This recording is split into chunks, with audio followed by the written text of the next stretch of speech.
गुरु साक्षात् परब्रह्म तस्मै श्री गुरुवे नमः। विनायकं गुरुं भानुं ब्रह्म विष्णु महेश्वरन् सरस्वती प्रणम्यादो सर्वकार्यार्थ सिद्धे। सरस्वती नमस्तुभ्यं वरदे कामरूपिणी वेदपाठं करिष्यामि प्रसन्ना भव सर्वदा। जय जय श्री राधा रमण जय जय नवल किशोर जय गोपी चित चोर प्रभु जी जय जय माखन चोर। श्री राधे मेरी स्वामिनी मैं राधे जू को दास जन्म जन्म मोह दीजियो निज वृंदावन को बास। भक्त भक्ति भगवंत गुरु चतुर नाम बपु एक इनके पद वंदन किए नासहि विघ्न अनेक। रविरुद्र पितामह विष्णुनुतं हरिचन्दन कुम पंकयुतं मुनिवृन्द गजेन्द्र समानयुतं तव नौमि सरस्वती पादयुगं शशिशुद्धसुधाहिमधामयुतं शरदं दरबिम्बसमानकरं बहुरत्नमनोहर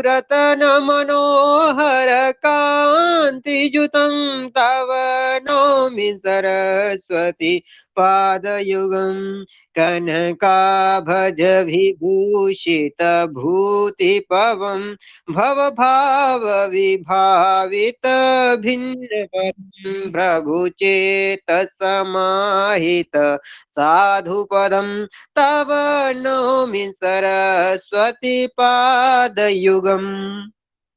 भवसागर मज्जन भीतिनुदं प्रतिपादित सन्तति कारमिदं विमलादिक शुद्ध विशुद्ध पदं तव नौमि सरस्वती पादयुगं।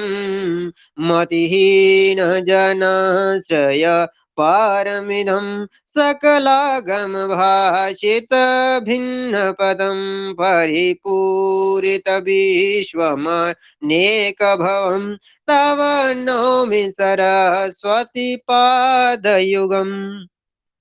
परिपूर्णमनोरथ धाम निधिं परमार्थ विचार विवेक विधिं सूर्योषित सेवित पादतलं तव नौमि सरस्वती पादयुगं। सुरमौलिमणिद्युति शुभ्रकरं विषयादिमहाभय वर्णहरं निज कांति विलोमित चंद्र शिवं तव नौमि सरस्वती पादयुगं।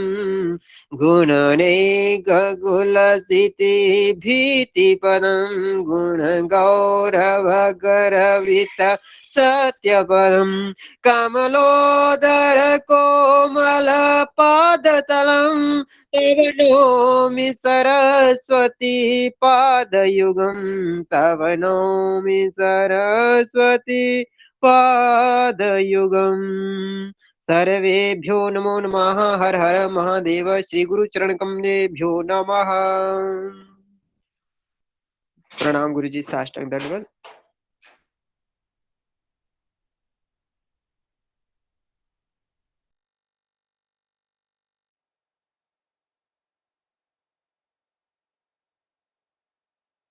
प्रणाम। हर हर महादेव सब लोगों को। ग्रुप में सब लोग जुड़ चुके हैं। आशा है कि सब लोग कुशल से ही होंगे। 2-3 दिन जो है थोड़ा क्लास बाधित हुआ। आज भी प्रतिपदा तिथि है और प्रतिपदा तिथि को भी जो है ना जैसे हमारे लाल बाबू जी हैं संस्कृत विद्यालय के अध्यापक हैं, तिन्हें मालूम होगा कि प्रतिपदा तिथि को जो है वेद वेदांग का पाठ नहीं किया जाता। फिर भी जो है क्योंकि 3 दिन हमारा कार्यक्रम बाधित हुआ है तो हम चाहते हैं कि कुछ थोड़ा बहुत हम लोग पढ़ें। आज आप लोग क्या पढ़ना चाहते हैं? हम अभी आप लोगों को थोड़ा योग के बारे में बता रहे थे। तो योग योग आप लोगों ने कर लिया। कुछ योग आज हम बताएंगे कि अगर उनका उनका संयुक्त हो जाए, क्योंकि ये कुंडली अभी हम एक कुंडली बनाए। हाँ, दिखाई दे रही है? कुंडली एक बनाया हूँ, आप लोगों को दिखाई दे रही है?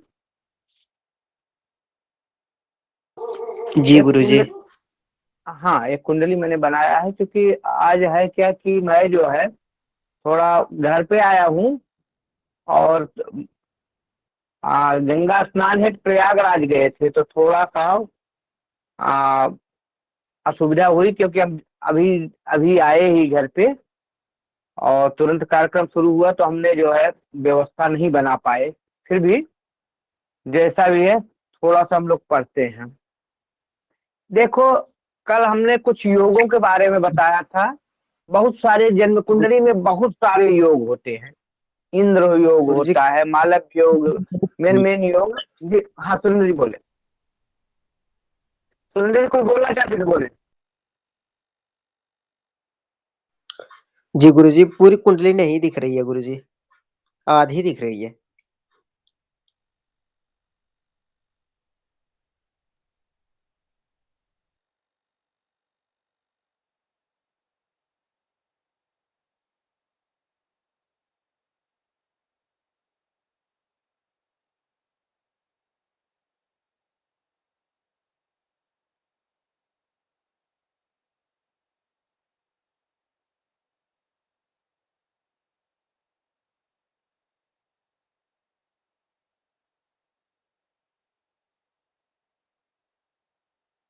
अब ठीक है गुरुजी, अब ठीक है।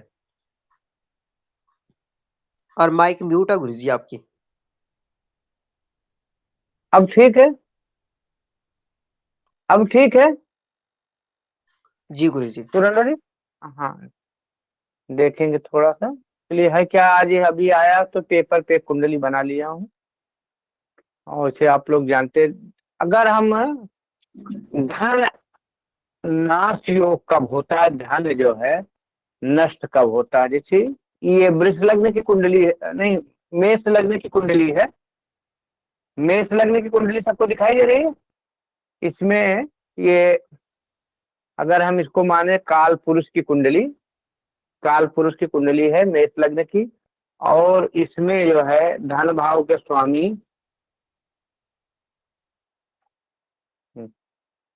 देखो तो, और थोड़ा नजदीक करो।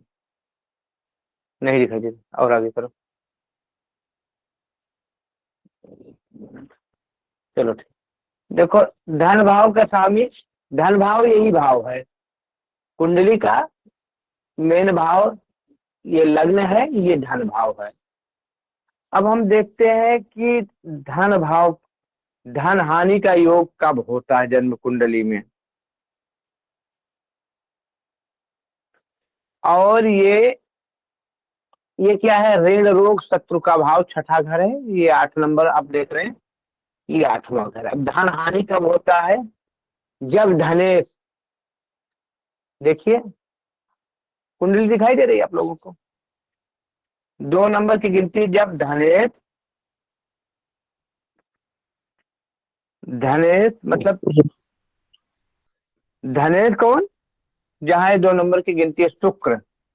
और खष्टेश, खष्टेश कौन, 6वां भाव का मालिक, ये छठा घर है। अगर यहीं से कुंडली हम देखते हैं, यहाँ से कुंडली अगर हम देखते हैं, तो एक मिनट, ये आप लोग वृष लग्न की एक कुंडली बना लो।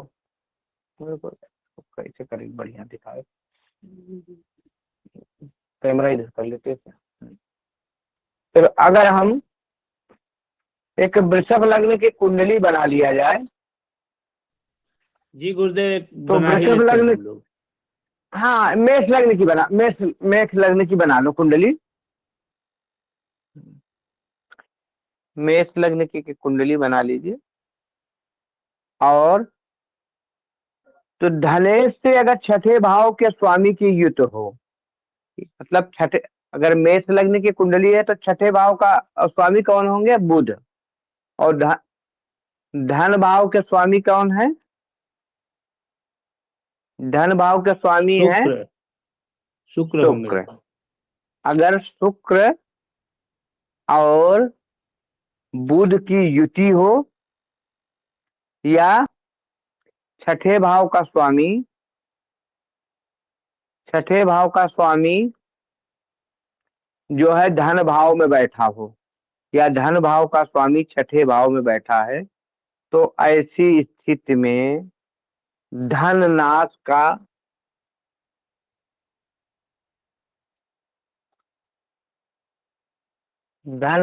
का योग बनता है।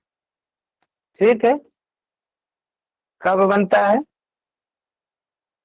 अगर छठे भाव का स्वामी और धन भाव का स्वामी जन्म कुंडली में किसी घर में, लिख लीजिए सूत्र, धनेश और खष्टेश की युति हो, तो ऐसी स्थिति में धन नाश का योग बनता है। ऐसी स्थिति में धन नाश का योग बनता है। कुंडली दिखाई दे रही है आप लोगों को? दिखाई दे रही है? जी समझ गुरुदेव। में आ रहा है? जी गुरु जी दे रही है। जी गुरुजी स्पष्ट दिखाई दे रही है। जी गुरुदेव, साफ नहीं दिखा रहा है। स्पष्ट नहीं दे रही समझ। एक मिनट और कोशिश करता हूँ कि थोड़ा सा चेंज हो जाता है जब हमारा निवास स्थान, तो थोड़ी सी दिक्कतें आ जाती है। और थोड़ा घूमने फिरने का शौकीन हम हैं, तो एक ही स्थितियाँ आ जाती है कई बार कि हम कहीं बाहर चले जाते हैं, तो दिखते रहे नहीं दिखाई दे रहा लोगों को। रुको एक मिनट बता, रुको एक मिनट, इस कैमरे को ही हम उल्टा कर लेते हैं, तब दिखाई देगा।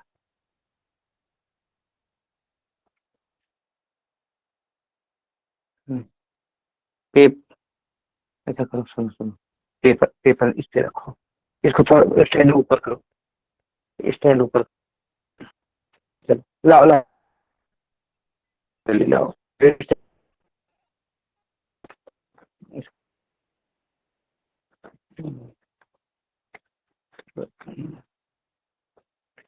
देखिए समझ,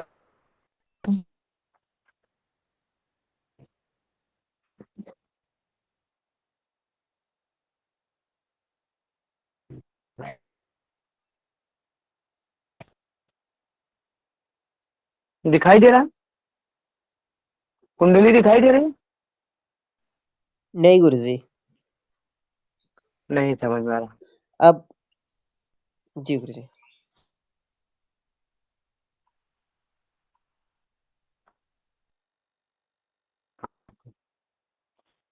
हाँ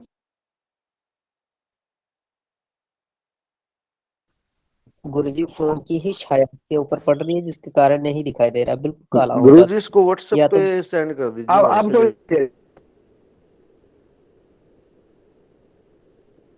देख लेंगे।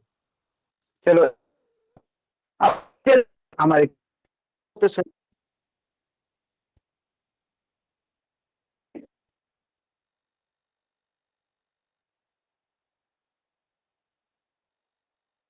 युद्ध होता है कि सब एक चीज से आता है।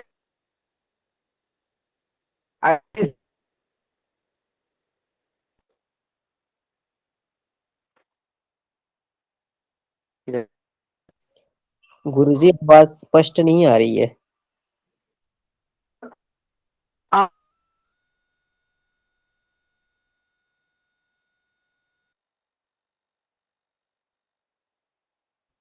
गुरुदेव, आवाज आपकी स्पष्ट नहीं हो रही है।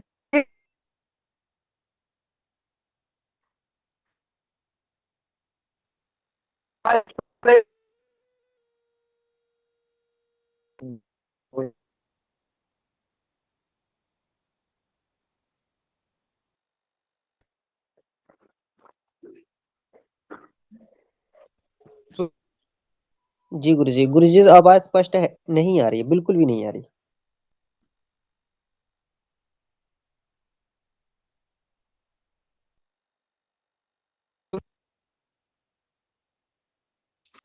अब तो जी आ रही गुरु जी होगी। अब आए। अब आ रही। हाँ, तो छठे छठे भाव का स्वामी ये ला, छठे भाव का स्वामी और धन भाव का स्वामी अगर इनकी युति हो जाए, आप लोग लिख लो इसको, मैं दोबारा आप लोगों को चार्ट बना के फिर समझाऊंगा। छठे भाव का स्वामी और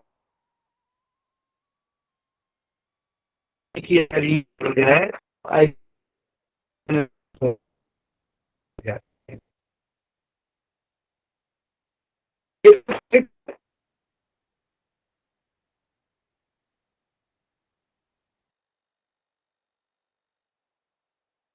फिर लिखिए खष्टेश। खष्टेश छठे भाव का स्वामी और लग्नेश का अगर संबंध हो जाए। अब छठे भाव यहाँ 6 नंबर की गिनती ही है। जैसे हमने मेष लग्न की अगर कुंडली बना लिया तो यहाँ पे जो है, यहाँ पे अगर हमने मेष लग्न की कुंडली बना लिया तो यहाँ पे खष्टेश कौन हो गए, यहाँ पे खष्टेश जो है बुध हुए। अगर युति हो जाए मतलब लग्नेश और खष्टेश का अगर संबंध बन जाए तो ऐसी स्थिति में भी धन हानि की संभावना बढ़ जाती है। लिख लिए आप लोग? जी गुरु जी। हाँ, क्या क्या लिखे? एक तो खष्टेश मतलब छठे भाव का स्वामी और धन भाव के स्वामी से युति हो जाए तो ऐसी स्थिति में धन नाश की संभावना बढ़ जाती है। दूसरा सूत्र हमने बताया, दूसरा सूत्र है कि छठे भाव का स्वामी से अगर लग्नेश का संबंध बन जाता है या लग्नेश का संबंध, लग्नेश की दृष्टि पड़ जाए छठे भाव पे या छठे भाव के स्वामी की दृष्टि लग्नेश पड़ जाए या युति हो जाए, इनकी युति हो जाए तब भी धन नाश की संभावना बढ़ जाती है। ठीक है, दो सूत्र सबके समझ में आ गया? जी गुरु जी। दो सूत्र। हाँ, तीसरा सूत्र समझे। द्वादेश जो 12वां घर होता है, द्वादेश और लग्नेश का अगर संबंध बन जाता है,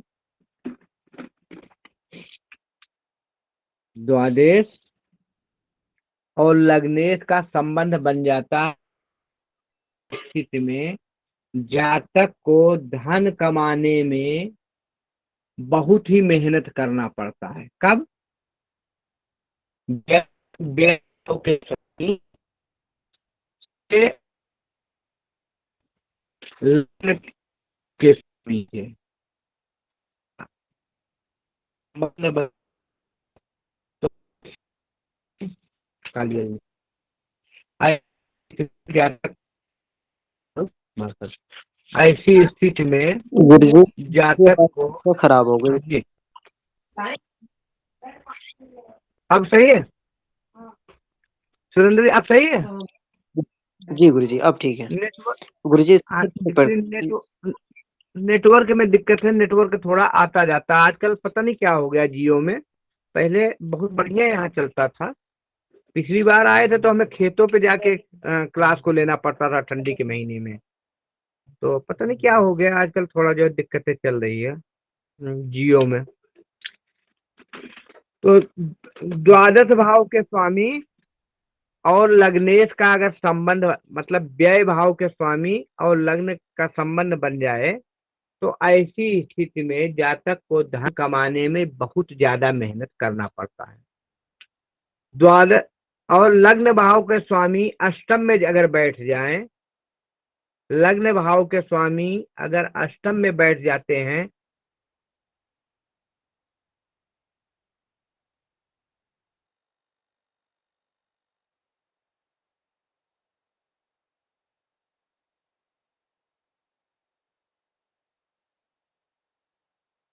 भी ऐसे जातक को धन कमाने में ज्यादा ही मेहनत करना पड़ता है। आजीविका संबंधित दिक्कतें ऐसे जातक को आती रहती है।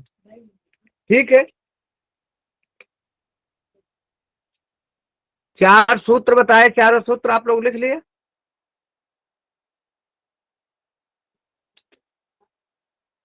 गुरुजी एक सूत्र नहीं लिख पाए, शायद हम 3 ही सूत्र लिख पाए।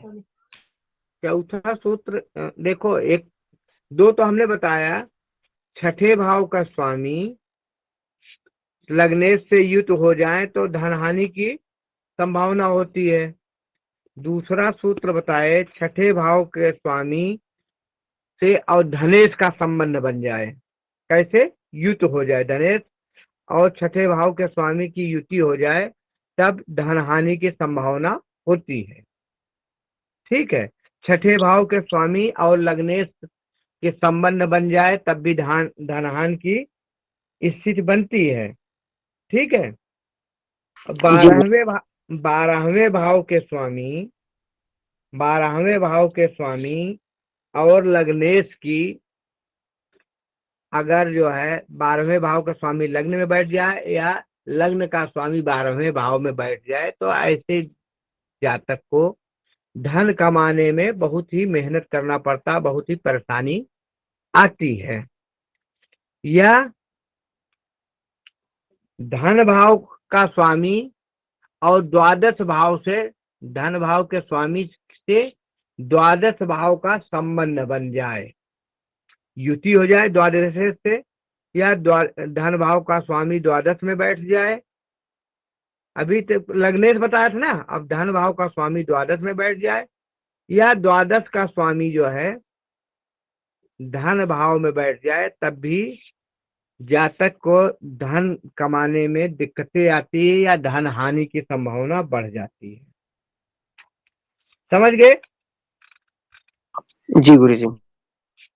व्ययेश और धनेश का अगर संबंध बन जाए, द्वादश भाव कौन? व्यय भाव कहलाता था। व्ययेश और द्वादश का संबंध अगर बन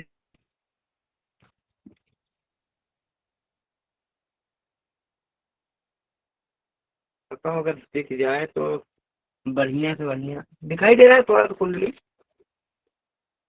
ये कुंडली मैंने बनाया, अगर आप लोगों को दिखाई दे तो नहीं समझ आ रहा।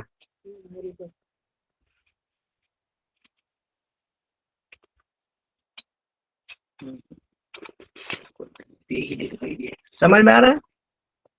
नहीं समझ में आ रहा। नहीं आ रहा है।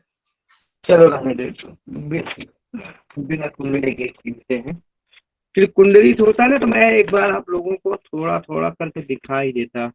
देखो एक कुंडली बनाया हूँ। अगर हम बच्चे प्रयास हमारे कर रहे हैं कि क्लास सुचारू रूप से चले।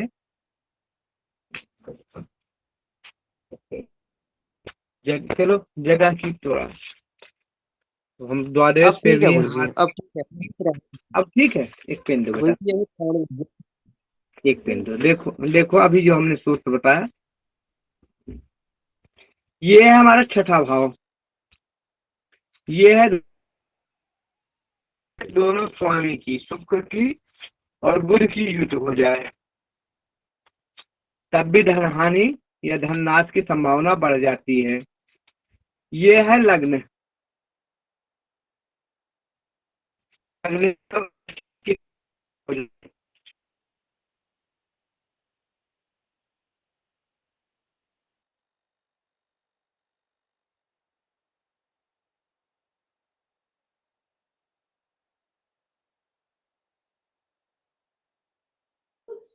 गुरुजी आवाज नहीं आ रही है, शायद फिर से नेटवर्क की दिक्कत है।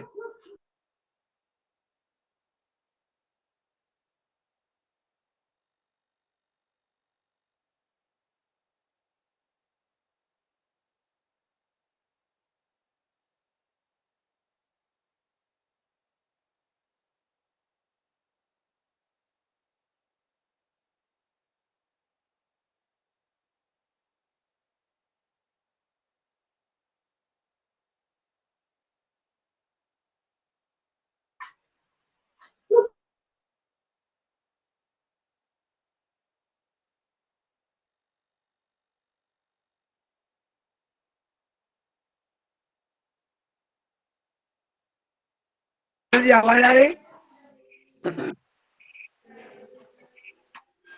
जी गुरुजी, अब आई गुरुजी। चलो, वही नेटवर्क की दिक्कतें बार बार आ रही हैं। नेटवर्क की दिक्कतें बार बार आ रही।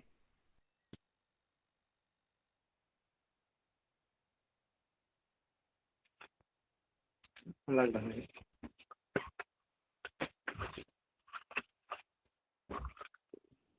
इसी में सूत्र की तरफ चलते हैं। अभी हमने द्वादेश और लग्नेश के संबंध के बारे में बताया।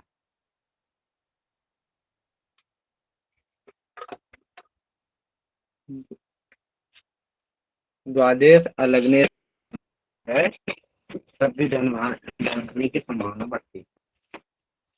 ठीक है।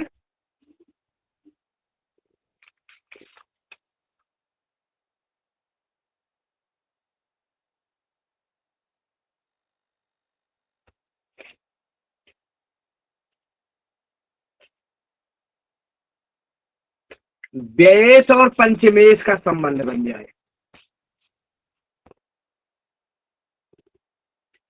सुरेंद्र जी आवाज आ रही?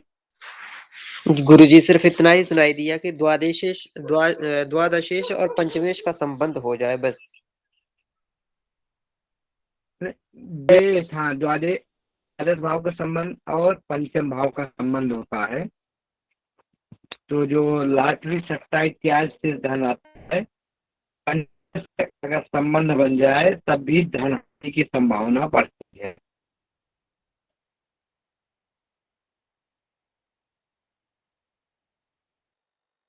पंचम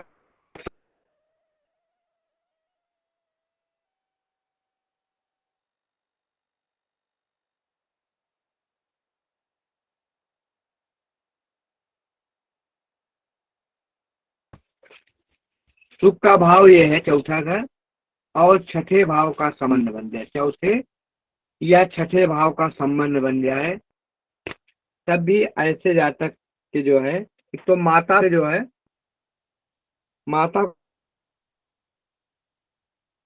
जातक में कई बार भूमि भवन वाहन इत्यादि खरीदने में भी दिक्कतें होती है।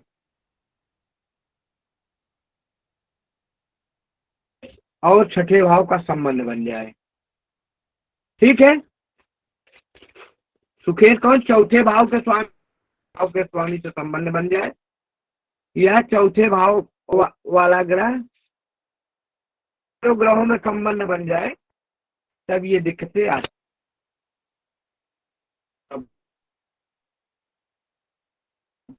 व्ययेश और सुखेश की हो जाए,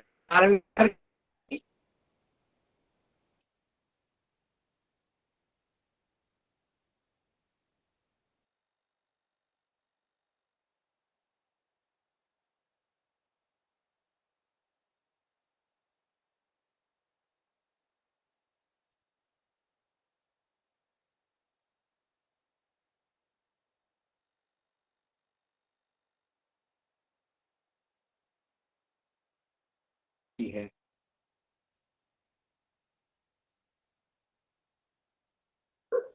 जी गुरुजी, आवाज नहीं आई गुरुजी।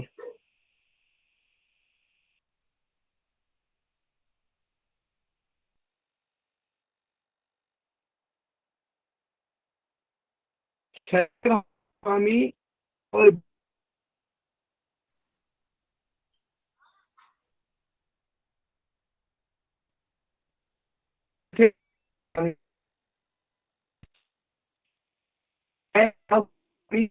हो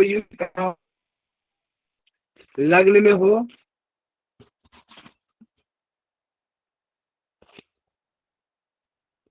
आवाज आ रही सुरेंद्र जी? जी आवाज गुरुजी, आई?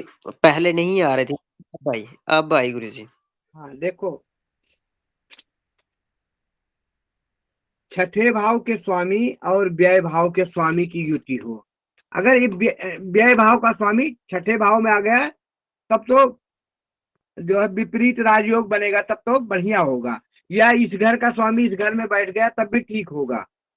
ठीक है। लेकिन इस घर का स्वामी, व्यय भाव का स्वामी अगर लग्न में बैठ, ठीक है, जी छठे भाव और 12वें भाव के स्वामी अगर लग्न में बैठ जाए, दूसरे भाव बैठ जाए, चौथे में बैठ जाए, पांचवें में, 9वें में बैठ जाए, तो जिस भाव में इन दोनों की युति बैठ जाए तो भाव की हानि, समझ गए? गुरुदेव आवाज स्पष्ट नहीं आ रही है। स्वामी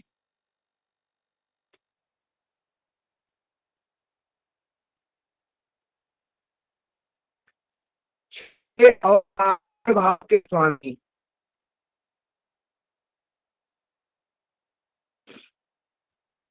छठे भाव और 12वें भाव के स्वामी पहले में हो जाए, दूसरे में हो जाए, चौथे में हो जाए, गुरु जी कुछ भी सुना। गुरु जी स्पष्ट नहीं सुन पा रहे हैं हम लोग। देखता हूँ कोशिश करके इधर उधर चल के, अगर समझ में आ जाए तो। देखो छठे घर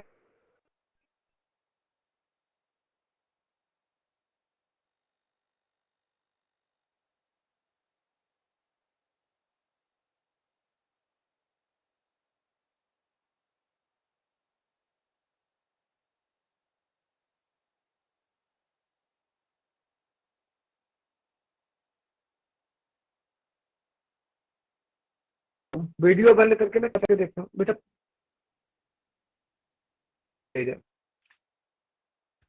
आवाज आ रही है सुरेंद्र जी? जी गुरु जी अब आ रही जी है। अभी आ रही।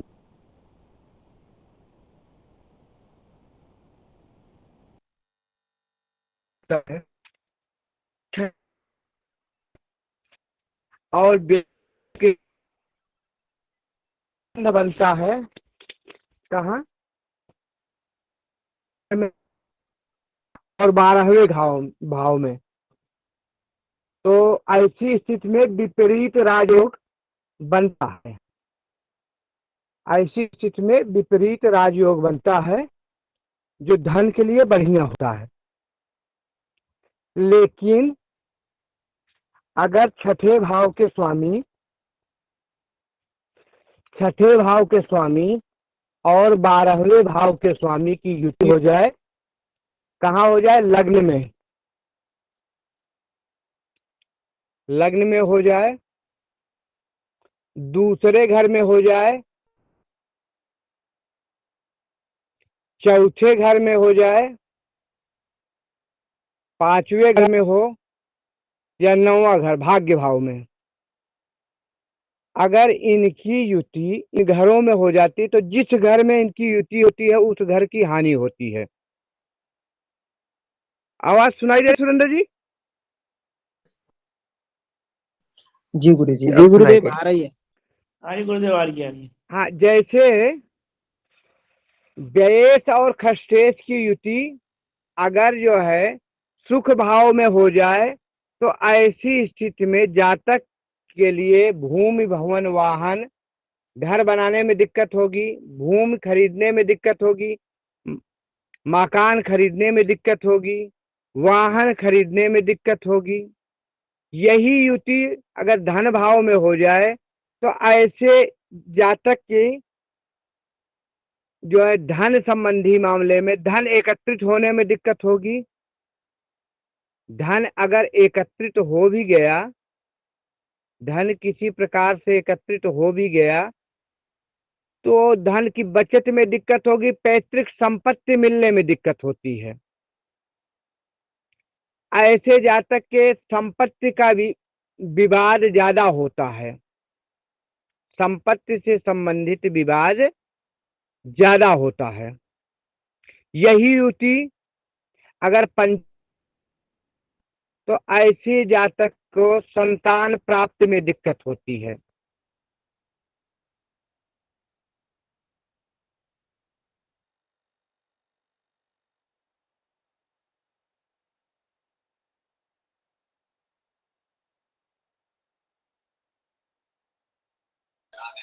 गुरुजी आगे आवाज नहीं आ रही है अब।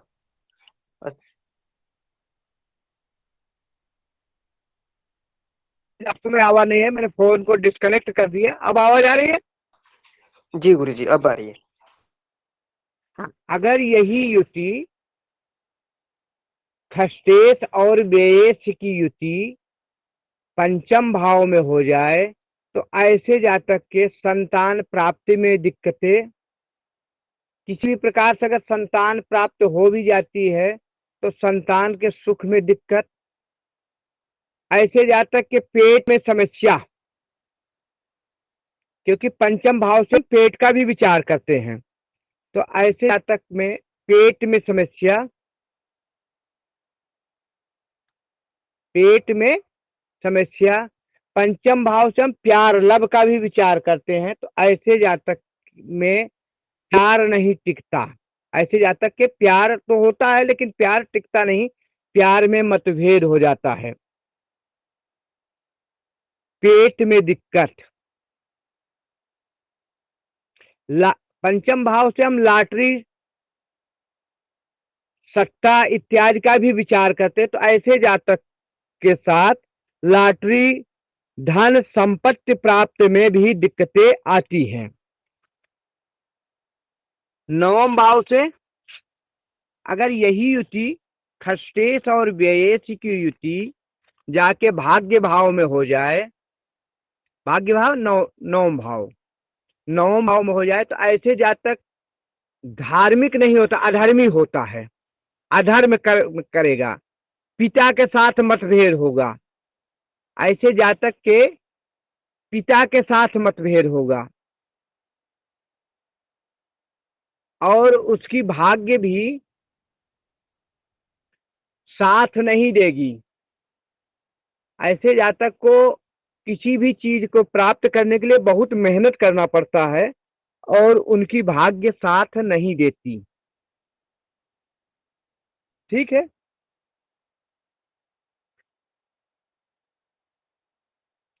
समझ में आ गया। खष्टेश और व्ययेश की युति कहाँ हो जाए? लग्न में हो जाए, धन भाव में हो जाए, सुख भाव में हो जाए, संतान और ज्ञान भाव में हो जाए या भाग्य भाव में हो जाए, तो जिस भाव में युति होगी उस चीज में दिक्कतें आएगी, उस चीज में परेशानी आएगी। लेकिन यही युति अगर छठे भाव में हो जाए, आठवें भाव में हो जाए, आठवें भाव में हो जाए, तो ऐसा जातक एन केन प्रकारेण, अगर यही युति छठे भाव में हो जाए तो ऐसा जातक जो है प्रबल शत्रुहंता होगा, अपने शत्रुओं को परास्त करने की क्षमता होगी। हाँ, रोग तो होगा, जिस जिस ग्रहों के साथ, जैसे अब खष्टेश, हमने तो मेष लग्न की कुंडली बनाया था, अगर किसी भी लग्न की कुंडली है तो खष्टेश और व्ययेश जो भी ग्रह बन रहे हैं उनकी युति अगर छठे भाव में हो गई या 12वें भाव में हो गई तो ऐसा जातक न्यायालय में, मर मुकदमे में, विदेश जाके, घर से दूर जाके धन लाभ कमा सकता है। ऋण रोग शत्रुओं पे हमेशा भारी, अपने शत्रुओं पे भारी रहेगा। यही युति अष्टम में हो जाए तो ऐसा जातक गुप्त धन, गुप्त विद्या इत्यादि प्राप्त करता है। ठीक है जी। जी गुरुजी। हाँ, गुरुदेव यदि यही युक्ति 11th हाउस और 7th हाउस में हो जाए तो 11th देखो तो उस चीज की हानि करेगी। जैसे 11th हाउस क्या है? 11th हाउस जो है 11वां घर आपका आय का घर है, तो आय में, और 7वां घर क्या है? 7वां घर पत्नी का घर है, तो ऐसे में कई बार पत्नी से विवाद होता है, या पत्नी या पति, अगर जातक की कुंडली है तो उसकी पत्नी, और जातिका की कुंडली है तो उसके पति से हानि या संबंध विच्छेद, संबंध विच्छेद। और 7वें घर से हम करते हैं क्या? पार्टनरशिप की भी विचार करते हैं, व्यापार का विचार। ऐसे जातक में व्यापार में हानि, उनका पार्टनरशिप टूटने का डर इत्यादि संभावना बढ़ जाए। 11वां भाव क्या, आय का भाव कहते हैं। तो ऐसी स्थिति में आय में वो, और 11वें भाव से हम बड़े भाई बहन का भी विचार करते हैं। तो ऐसे जातक या जातिका का उनके भाई बंधुओं से भी विवाद होता है या उनके बड़े भाई बंधु नहीं होते। ठीक है, समझ गए। ओके गुरुदेव। और एक युति के बारे में हम समझते हैं। ये तो हमने जितना बताया धन हानि की युतियां बताया कि धन हानि कहाँ कहाँ होती हैं, ये किन किन युतियों से होती हैं। ठीक है, एक युति आपको और बता रहे हैं। अगर बुध और शुक्र की युति हो जाए, बुध और शुक्र की युति हो जाए तो यह युति बहुत ही श्रेष्ठ कहलाती है। बुध और शुक्र की युति हो जाए तो इसको हम लक्ष्मी नारायण योग कहते हैं। क्या कहते हैं, लक्ष्मी नारायण योग कहते हैं। शुक्र क्या है, शुक्र से हम लक्ष्मी के विचार करते हैं, बुध से भगवान विष्णु का विचार करते हैं। तो बुध और शुक्र की युति अगर जन्म कुंडली में हो जाए तो यह लक्ष्मी नारायण योग कहते हैं और बहुत बढ़िया युति होती है। पंच महापुरुष योग हमने आपको बता ही दिया है। एक युति और समझ लो, बुध और राहु की अगर युति हो जाए, जन्म कुंडली में कहीं भी किसी भी घर में अगर बुध और राहु की युति हो जाए तो उस भाव के प्रभाव में बहुत ही कमी आती है। इसको जड़ योग कहते हैं। क्या कहते हैं, जड़ योग कहते हैं। इसको जड़ योग कहते हैं। ऐसे जातक जातिका पे राहु सवार हो जाते हैं। राहु करते हैं क्या, राहु चंद्रमा को कब्जा करते हैं। चंद्रमा क्या है, मन, चंद्रमा मनसो जातक। तो ऐसे स्थिति में राहु करते कि चंद्रमा को कब्जा कर लेते हैं। राहु और शनि का दुष्प्रभाव क्यों होता है, मन को ही कंट्रोल कर लेते हैं। राहु सूर्य के साथ हुआ तो क्या किया, सूर्य है आत्मा, सूर्य है पिता, सूर्य है धर्म। तो ऐसा जातक धर्म से विच्युत हो जाता है, पिता से अनबन हो जाती है। आत्मा ही जब साथ नहीं देता तब भी दिक्कतें आती है, ग्रहण योग होता है। और चंद्रमा क्या, चंद्रमा है मन, चंद्रमा है माँ। और जब मन को कंट्रोल कर लेते हैं तो जातक उल्टे सीधे काम कर देता है। और जब उल्टा सीधा काम कर देता है तो वो दुख भोगता है।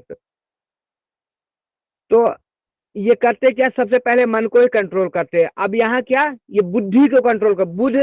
बुध और राहु की युति जो है, बुध और राहु की जो युति होती है यह जड़ योग कहलाती है। बुद्धि पे कोहराघात एक समझ लीजिए।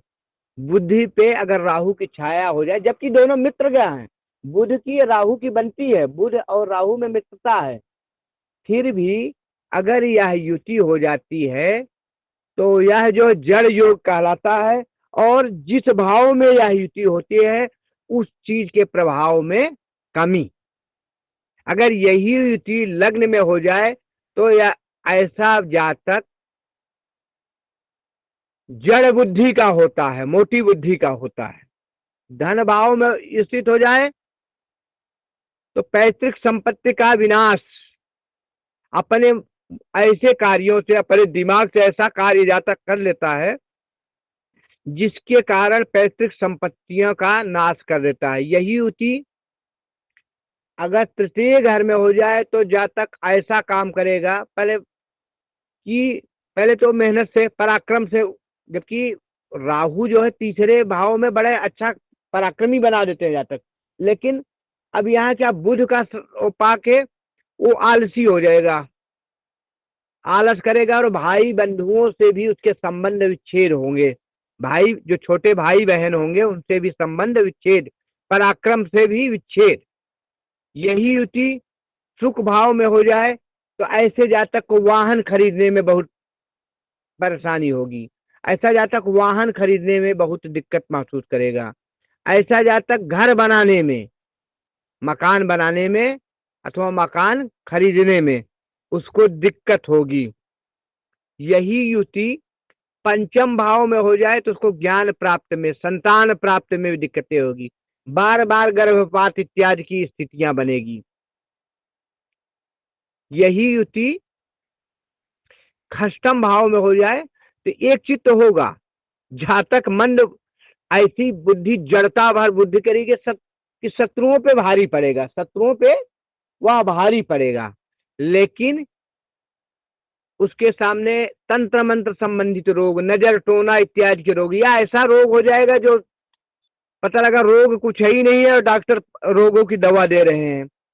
बुध करेंगे का स्किन संबंधी बीमारी, चर्म रोग या लंबे समय तक चलने वाले रोग को देते हैं। यही युति सप्तम भाव में हो जाए तो पत्नी से कला, पत्नी मंद बुद्धि, पत्नी कुछ समझे, पत्नी से कला, घर में कला, और सप्तम भाव से दृष्टि लग्न पे पड़ेगी तो लग्न में भी वही हालत होगी। यही युति अष्टम भाव में हो जाए तो यहाँ थोड़ा सा अष्टम भाव में राहु थोड़ा सा एक काम तो करेंगे कि जातक में थोड़ा सा गोपनीय ज्ञान, तंत्र मंत्र इत्यादि संबंधी ज्ञान दे देंगे, लेकिन कई बार इन चीजों में ही जातक अपने द्रव्य को बर्बाद करेगा, अपने पैसे को बर्बाद करेगा, तंत्र मंत्र जादू टोना के प्रभाव में ही अपने धन को बर्बाद करेगा।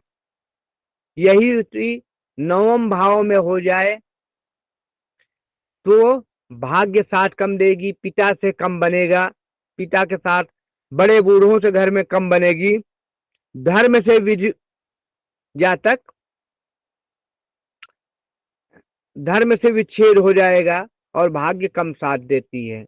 यही युति कर्म भाव में हो जाए तो ऐसे जातक के कई बार नौकरियां अपने गलत निर्णय के कारण नौकरी छोड़ेगा, अपना बिजनेस छोड़ देगा, एक बिजनेस कर रहा दूसरा बिजनेस कर लेगा, उसके कारण धन स्थान, यहाँ तक अगर ये युति जाके कर्म भाव में होता है तो जातक को बार बार अपना स्थान बदलना पड़ता है, लड़ाई झगड़ा इत्यादि करके अपने स्थान को बदल देगा, निवास स्थान चेंज करता रहता है और बार बार अपना कार्य क्षेत्र बदलता रहता है।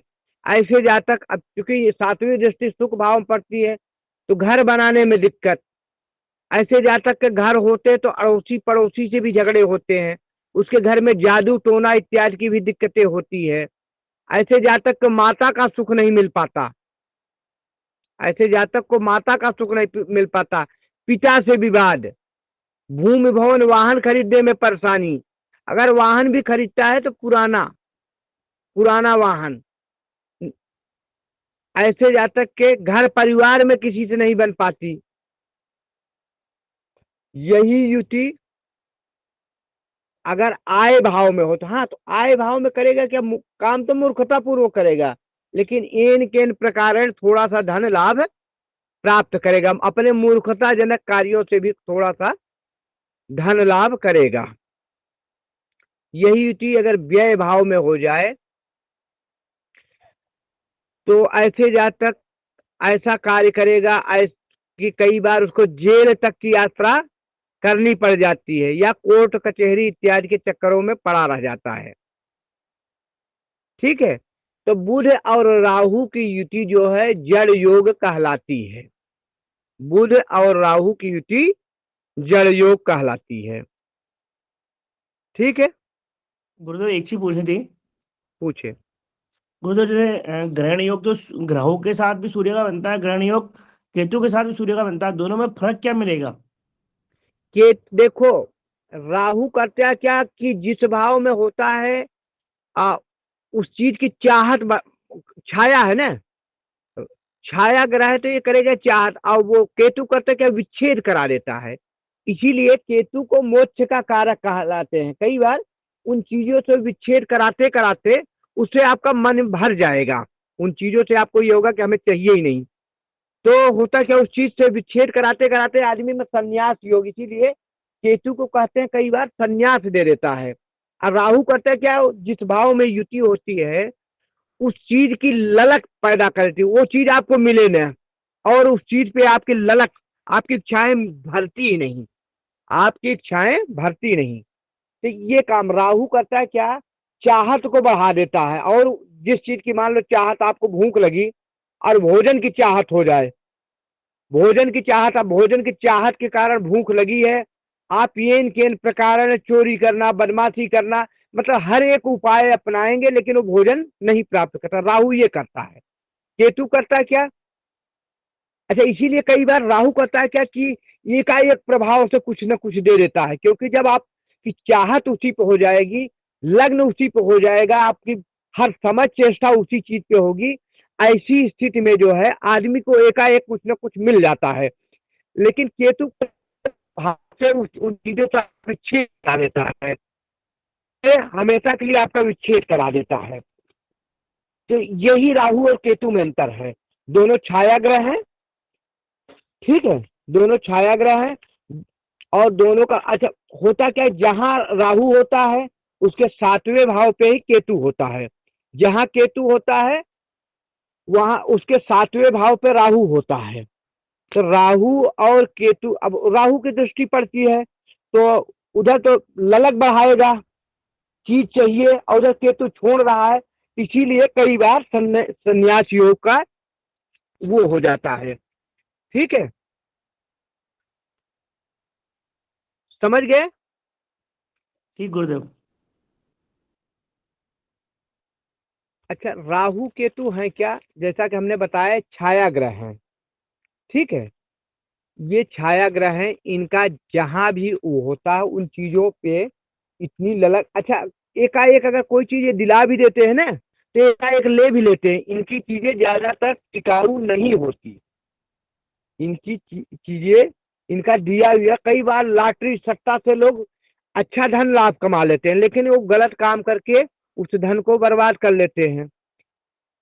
शराब इत्यादि कार्य करके कई बार शराब बेचने वाले एकाएक ऊंचे पद पे पहुंच जाते हैं, लेकिन एकाएक छापे पड़ते हैं तो नीचे भी पहुंच जाते हैं।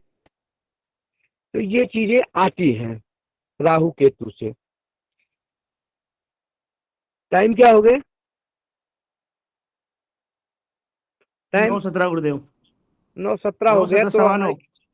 हाँ हमारे ख्याल से अब टाइम हो गया, तो सबसे विदा लेते हैं शांति पाठ। किसी का कोई प्रश्न हो तो प्रश्न करें आप लोग, 2-4 मिनट में आपके प्रश्नों को उत्तर दे देते हैं। किसी का कोई प्रश्न हो तो प्रश्न कर सकते हैं। गुरुदेव, जैसे एक आपने बताया कि धन्नाश का द्वादशेश और पंचमेश से संबंध बन जाए तो धन्नाश का योग होता है जी, अगर धनु लग्न की कुंडली में तो पंचम और द्वादशेश बेश का संबंध होता ही है ना गुरुदेव?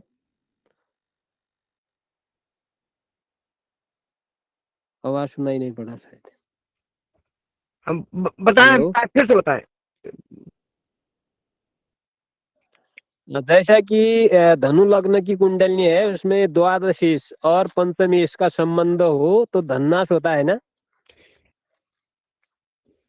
नहीं पता है, जैसे कि द्वादशीश मंगल, जैसे जी लाटरी सट्टा इत्यादि से धन होता है, विद्या अध्ययन इत्यादि के, या इन चीजों से संबंध अगर हो जाए तो इन चीजों के प्राप्त में दिक्कतें होती हैं। ठीक है, धन धन धन से भी दिक्कतें पड़ती हैं। जी बोले गौरी जी, समझ में आया? गुरुदेव ठीक है। वैसे तो आपने सही और बताया।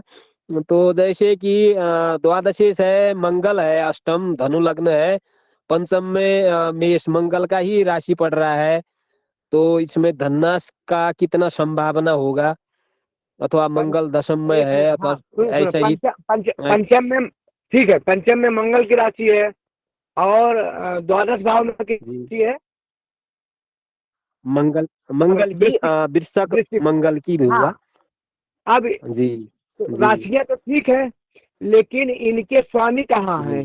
ये पंचमेश कौन हुआ? दशम दशम में। दशम में है। जी, मंगल दशम दशम, स्थान में है। हाँ जी दशम में। तो सुनो, 1 2 3 संबंध नहीं बना उनका। है क्या, 2 राशियां तो है, लेकिन अब वो चूंकि वो द्वादेश होके, सुनो, द्वादेश होके जहाँ कहाँ बैठे, कर्म भाव में, तो कई बार जो कर्म जी कार्यों में दिक्कत आएगी, नौकरी इत्यादि में दिक्कत आएगी। लेकिन मंगल की एक राशि अच्छे त्रिक त्रिक भाव में, एक राशि पंचम भाव, पंचम भाव में मतलब त्रिकोण में है। तो अब है क्या कि वहाँ मंगल मिले जुला जी फल देंगे। लेकिन भावों से संबंध मंगल का बन गया। पंचमेश कौन है? मंगल। और द्वादश कौन है? मंगल। तो इनका अगर संबंध बन गया, जी अब ऐसे में है क्या, पहला करेंगे क्या, संतान में पहली संतान क्या देंगे? पहले है, ठीक है, ठीक है। तो पहली संतान के गर्भपात की स्थिति होगी। अगर मंगल की स्थिति नहीं, अगर मंगल यहाँ जानते हो, मंगल यहाँ कारक ग्रहों में होंगे, क्योंकि मंगल की एक राशि क्या है, त्रिक भाव द्वादश में जरूर है, देव भाव में, लेकिन एक राशि कहाँ है? जी कारक और मारक ग्रह पढ़ाए थे ना। एक राशि कहाँ बनी है मंगल की? जी जी एक राशि बनी है कहाँ? कारक ग्रह त्रिकोण में। केंद्र और त्रिकोण। अब त्रिकोण मंगल कहाँ बैठे हैं? मंगल बैठे कहाँ हैं? दशम त्रिकोण में में, बैठे हैं। दशम भाव में। दशम जी जी केंद्र में बैठे हैं। मंगल केंद्र में बैठे जी हैं, राशि एक त्रिकोण में है। और वो कौन? धनु। धनु लग्न की कुंडली, तो धनु में क्या, गुरु, गुरु लग्नेश हुए। गुरु से अगर उनकी तात्कालीन मित्रता या गुरु केंद्र के घरों में है, तो ऐसे जी जी जी केंद्र घर में है। हाँ फल जी बहुत बढ़िया है। ठीक है, ये गुरु तो उनके मित्र की राशि है ना। जी जी मित्र राशि में जी कई गुरुदेव, बार ऐसे होता है, ठीक है। दो दो दो ग्रह है, दो दो दो है। अगर सूर्य छोड़ दिया, सूर्य छोड़ दिया जाए, तो करीब करीब सभी ग्रह जो है 2 घरों के मालिक हैं। गुरु जी आप था ना? हेलो, हाँ गुरु जी। हाँ जी गुरुदेव। आपका प्रश्न। हाँ देखो, अगर सूर्य और चंद्र को छोड़ दिया जाए, तो करीब करीब ग्रह जो है 2 2 घरों के मालिक हैं। मंगल को भी 2 घर है, बुध को भी 2 घर है, बृहस्पति को भी 2 घर है, शुक्र के पास भी 2 घर है, हाँ, शनि के पास भी 2 घर है, हाँ। तो ऐसी स्थिति में करेंगे क्या, एक घर अगर मानो त्रिक भाव में आता है, और दूसरा तो ऐसे में देखा जाता है कि ये द्वादश बैठा कहाँ है। तो द्वादश बैठा कहाँ है, खष्टेश बैठा कहाँ है, बैठे हैं के घर बैठा है। तो कुछ जो है,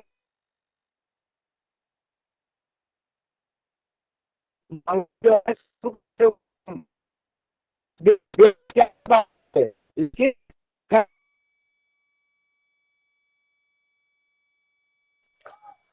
गुरुजी आवाज कुछ भी नहीं आ रही है स्पष्ट आपकी।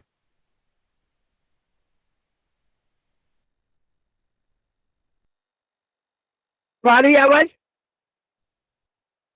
अब आवाज आ रही? हाँ अभी अभी अभी आ रही है गुरुदेव, अभी तो आ रही है।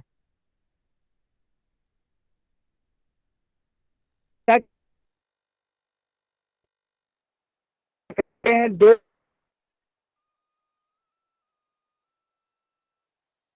मंगल पंचम भाव के मालिक होके बैठे, ऐसा है। ऐसा जातक राजी सेवाओं में होता है, सेना में होता है, पुलिस में होता है, या सरकारी नौकरी में होता है। ज्ञान भाव के भी तो मालिक है ना। अगर इनके संबंध कहाँ पड़ जाए, द्वादश या पंचम भाव में, या पंचमेश, क्या या पंचमेश कौन होंगे? मंगल। तो दोनों एक ही है ना, तो इसलिए ज्यादा दिक्कत नहीं करेंगे। जी जी गुरुदेव एक ही जी गुरुदेव एक क्वेश्चन और था, जो आपने लक्ष्मी नारायण योग प्रश्न बताया, कर ये लीजिए। लक्ष्मी नारायण योग यदि ये 6 8 12 भाव में आ जाए, तो इनमें क्या प्रभाव देगा फिर ये? देखो, थोड़ा सा फल तो देगा ही, लक्ष्मी नारायण योग है, फल तो देगा ही, लेकिन छठवें 8वें 12वें में फल कम होगा, फल में कम हो जाएगी। वहाँ बुध बुध जो है और शुक्र अपने अपने तरह के रोग भी देंगे, क्योंकि वो क्या घर क्या है, ऋण रोग का घर है। देखो अगर मान लो हमें भंडार घर का मालिक बना दिया जाए, खाने पीने की चीजें देंगे, आपको खाना पीने के सामान देंगे। अगर हमें दवा के घर का मालिक बना दिया गया, कहीं केमिस्ट पे बैठा दिया गया, आप आए तो हमसे बोले कि पंडित जी हमें खाना दो, तो हम खाना कहाँ से पाएंगे, हमारे पास तो दवाएं हैं। हम बोलेंगे भैया ये टेबलेट ले लो, ताकत की होगी। तो अब जब ये बैठे ये तो ये प्रकार की है, इनको बनाया गया सुख निर्देश पेशा और बुद्ध चर्म रोग भी देंगे। ठीक है, ऐसी दिक्कतें देंगे। हाँ, कमाएगा, लेकिन ऐसे जाता है धन भी इन्हीं चीजों में जाएगी। कहाँ, ऋण रोग से। समझ गए? आवाज आ रही है आप लोगों की? आ रही है गुरुद्वारा, लेकिन तो वो आवाज बहुत ज्यादा वेरी कर रही है। हाँ, नेटवर्क में दिक्कत है। मैं छत पे एक्चुअली मैं बाहर हूँ, काफी ठंडी भी पड़ रही है, फिर भी एक्चुअली क्लास को ना हो तो शांति पाठ करके क्लास यही समाप्त करें। कल हम आपको पढ़ाएंगे कि कोई पूछे कि हमें संतान में लड़की होगी या लड़का, क्या होगा। किसी ने पूछा कि हमारी शादी कब होगी। किसी ने कोई प्रश्न किया कि हमारे मुट्ठी में क्या है, मुट्ठी में कुछ मान लिया और बोला हमारी मुट्ठी में क्या है। तो आप कैसे चीज है, पीला है, काला है, उसके लड़की का होगा, क्या होगा। किसी ने बोला हमारा रोग सही होगा कि नहीं होगा, कैसे बताओ उसको सही होगी, ये बताएंगे। और बालक किसी बालक का अगर जन्म होता है तो कब कब उसके मृत्यु के चांस आते हैं। तो हम या कहो ऐसे पढ़ाऊं या एक एक भाव से पढ़ाऊं, पहले धन भाव को पढ़ा दूं, फिर आपको तीसरे भाव को पढ़ाऊं, चौथे भाव को। आप लोग जैसे कहें। एक्चुअली हम सोचते हैं कि ज्योतिषी में अगर आपके पास ऐसा प्रश्न आता तो उसको फिर हम एक एक भाव को आपको पढ़ते हैं। ठीक है। गुरुजी आज आपकी आवाज में बहुत ब्रेकअप हो रहा है। हाँ, एक दो दिन दिक्कत आएगी। एक्चुअली मैं प्रयागराज में हूँ और जहाँ पे हूँ वहाँ थोड़ा जियो में नेटवर्क में दिक्कत है, तो क्षमा चाहता हूँ। एक दो दिन दिक्कत आएगी, इसके बाद सही हो जाएगी। और हम अब चाहते हैं शांति पाठ के साथ सभा को यही स्थगित किया जाए। हर हर महादेव। हर हर महादेव। प्रणाम हर हर गुरुजी। महा ठीक। हर हर प्रणाम महादेव। प्रणाम सब लोगों को प्रणाम। हाँ ठीक है, शांति पाठ प्रणाम सुरेंद्र जी शुरू प्रणाम कराएं। सभी को। हरे प्रणाम गुरुजी। प्रणाम हो प्रणाम शांति पाठ। गुण शांति पृथ्वी शांतिरापः शांतिरोगदयः शांति वनस्पतयः चंद्र विश्वे देवाः शांति ब्रह्म शांतिः सर्वगुण शांतिः शांतिरेव शांतिः शांतिरेव सुशांति भवतु। हरिः ओम। सर्वेभ्यो नमो नमः। हर हर महादेव। शुभ रात्रि। शुभ रात्रि। हर हर महादेव सभी को।